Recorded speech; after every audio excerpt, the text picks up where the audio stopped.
Well, good morning, folks, and welcome back to the farm. Today's the first day we're going to get out in the yard with our hoe, and we're actually going to do some dressing up in the pathways between our raised beds. We're going to do a little bit of work in the raised beds themselves, but I really want to clean up in the pathways and then get some mulch layers down. One of the tools we're going to use today is this hoe. Now, gardening.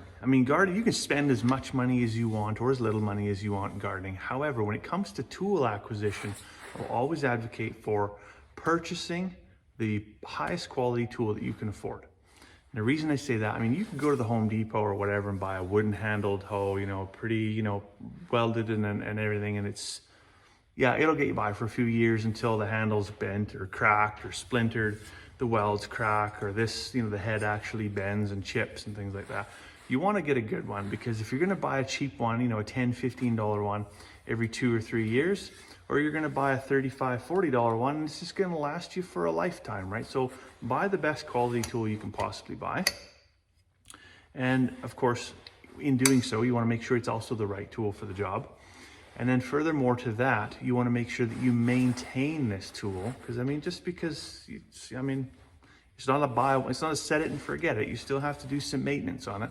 Well, how much maintenance could you possibly need to do to a hoe? All it has to do is move dirt, right? Well, no, actually what we use this for, this edge right here, is actually intended to be a cutting edge. So yes, it will move dirt. For sure it will move, it'll pull dirt back. But when it gets to this angle here, we're actually looking for it to cut and shear off the weed layer between the roots of the weed and the leaves of the weed.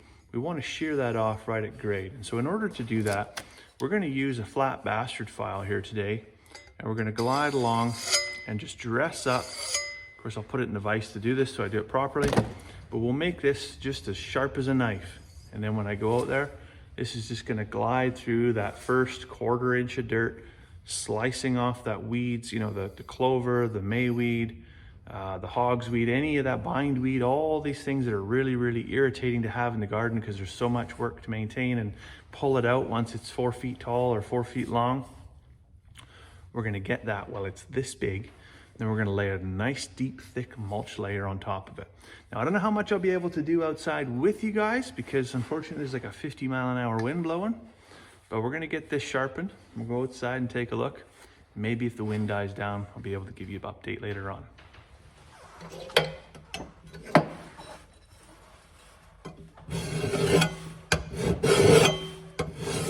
It's getting to be like 5:30 at night here now, just almost ready for supper. Actually, I've spent the whole day in the garden thus far and moved pretty quickly from the hoe I sharpened this morning back to the rototiller. So I was really glad actually I think it was last fall or sometime this winter, anyway, this past winter, I put a new small engine on that rototiller instead of hauling it to the landfill. That was a good decision, let me tell you. Because for as much as we talk about no-till or no-dig, when you're dealing with really compressed, hard grayish blue clay, it's a multi-year amendment thing. You've got to build your soil over so many years. It's not an overnight or even a 1 or 2 year thing, right? Unless you're literally just dumping all your organic matter on top, 50 tons or something like that, and just planting directly in that. We're building whatever compost we can every single year and adding that to the garden. And so I did have to till actually in the walkways in between some of the areas where I hadn't mulched last year, and the greenery and the grass had grown up, the weeds had grown up.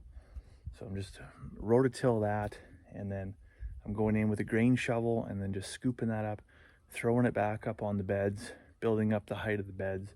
And I'm putting organic matter back in the walkway, so in the way of straw and hay and like all old feed that the sheep and the cows have wasted, the bedding, the stuff that they've used. And it's gonna work pretty good, I think. So last year we had some monster carrots.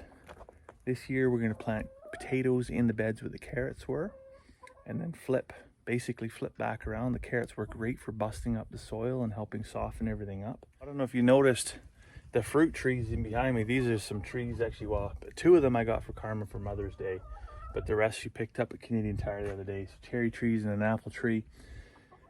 And we don't have a lot of topsoil here. We certainly don't have a lot of good dirt to plant some trees into. So she's digging some big holes And she had me stop by in Grand Prairie the other day. Where's my pickup? It's over there. I got a mini bulk bag full of topsoil in there. So I'm gonna fire up the tractor, go get that mini bulk bag. And that's, holy man, that stuff is expensive. For a yard of dirt with the bag, of course I had to pay for the bag, but a yard of dirt was like 65 bucks. So, boy, and I say cheap as dirt, it's not cheap.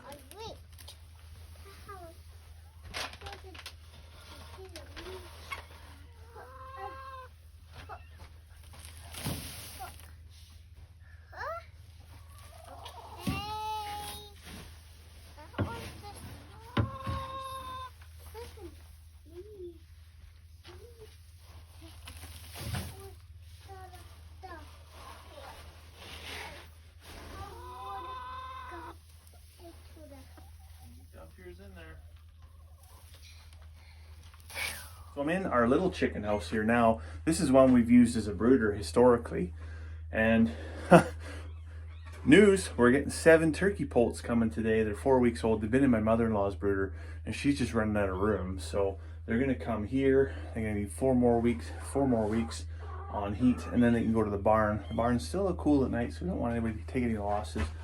But I just cleaned out the shavings out of here. This morning we're gonna go dump that in the garden, and then we're gonna plant some potatoes at the same time. But it was too windy to film yesterday, but as you see, I started, these are the rows that weren't really prepped. The beds weren't formed or shaped or anything like that, and the walkways were full of grass and clover and all kinds of stuff. So I did have to get in there with the big yellow tiller, chew some stuff up, throw some rows together, and you can see there's still some greenery and whatnot I gotta pick out. What we're gonna do today, this morning, is get the broad fork in the ground. Actually, my wife had this custom made for me. It's pretty sweet, pretty awesome. That was birthday or Father's Day gift anyways. Really appreciative of that. We're gonna get that, loosen up and aerate this soil. We're not gonna turn it, we're just gonna loosen and aerate it. And then we're gonna get some potatoes in the ground.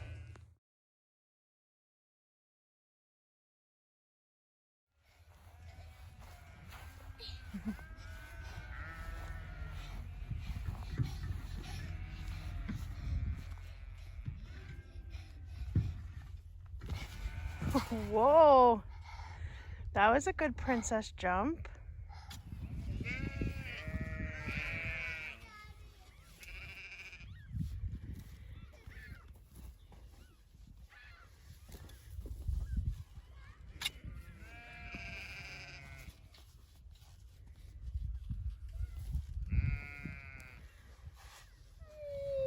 Ready? Okay, throw it in.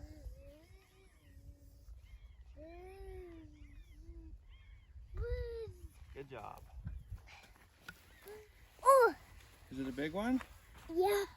Should we put it in the hole? Oh. Oh, pick it up. Oh. Ready?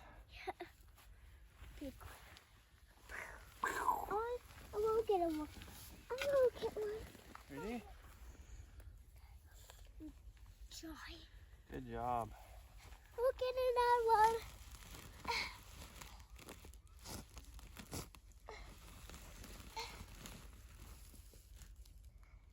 Find one? Not yet. Not yet? Yeah. You looking for the great big one? Yeah.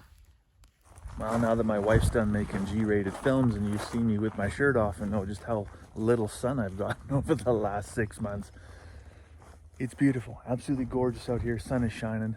Wonderful day. We've got 3 rows of potatoes planted, and I'm heading over to the tack shed. Tack shed is where we store all our garden equipment and things that we put away for the winter. Well, I'm bringing out the automatic water. Yes, that's right. No more packing water for the chickens for this guy. We go get the turkey poults from my mother-in-law. We also have to haul this trailer out there. You're probably wondering what all that looks like. It's not a starter kit for a spaceship. No, that's actually all the parts and pieces for a gazebo.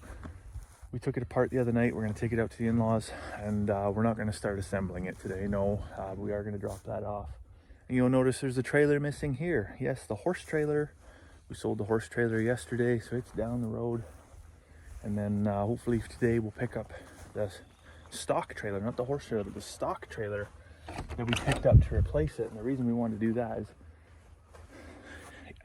maybe 1 out of 200 times we'll load the horses when in reality what we're using it for is mostly for sheep for moving, and having that big wide swing open door is just not conducive to moving sheep. It's just not a good thing. So the stock trailer has a sliding door. It's going to make things so much easier. Anyways, this is what I came in here for, the automatic water bucket. This is super simple. It's basically just a 5-gallon bucket with a float in the back and a garden hose connection. So, and that's that saves me an awful lot of work throughout the year. And where this thing really saves my bacon is, you know, it's not just packing water. So we got vacuum style water that sits out behind the chicken house. The chickens drink from it, but then the cats drink from it, and then the dogs drink from it, and then it's empty every day. And so then I gotta fill it up. And if I'm late to fill it up, what do the chickens do? They go over in front of the shop where the dogs and the cats' water is, and they drink out of there, which, whatever, fair's fair. The problem is they go over there and they poop on the sidewalk in front of my shop, and nobody likes walking in front of chicken poop.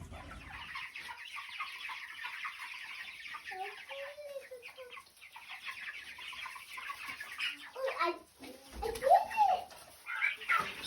Oh, wow. The one away.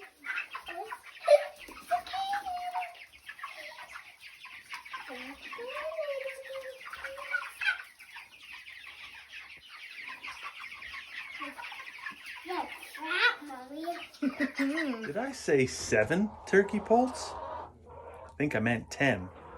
No, I meant 7 when we got out to the in-laws. Turns out there was actually 10. They took some losses earlier in the season. Turns out they were chickens, or chicken chicks, not turkey chicks. So that's good. That's a good thing. But surprise, no wonder they have no room.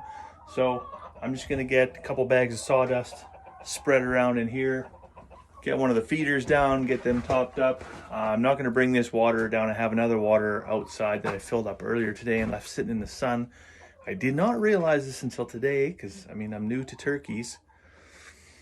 The turkeys can't have cold water. Apparently cold water is like certain death for turkeys, or turkey chicks anyway. So they gotta have lukewarm or room temperature water. And yeah, so I can tell you everything on the planet there is to know about chickens, but this is a big learning experience for me with the turkeys. So we'll see how this goes. Fingers crossed everybody's still alive tomorrow. Well, there you go. They're all huddled in the corner. They'll make themselves a home here eventually. Got their water, got their feed, heat lamps on, got another heater over here. It's on a thermostat. Apparently turkeys really like heat, a little bit more than chickens. So we'll keep it cranked up in here for a while. But it was beautiful today. It was absolutely gorgeous today. That's why the heater's on the thermostat. I don't want to cook them either, right? We'll wait till Thanksgiving or Christmas for that.